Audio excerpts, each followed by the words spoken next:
Al vele jaren ga ik in de maand juli telkens mee met onze diocesane bedevaart naar Lourdes.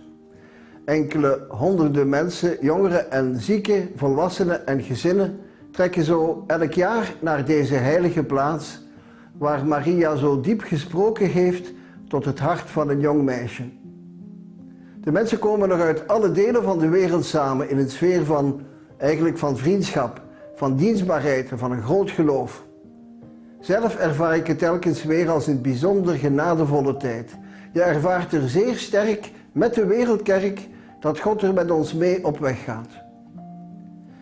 Doorheen 6 intense dagen van reis en ontmoeting, van gebed en liturgie en van zorg voor elkaar, word je eigenlijk zelf een nieuwe mens.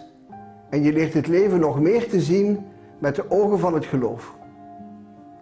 Daarom wil ik jullie graag uitnodigen, jongeren en zieken, volwassenen en gezinnen, om samen met ons op bedevaart te gaan. Je kan hiervoor contact opnemen met de Limburgse Diocesane Bedevaart. Hopelijk tot in juli.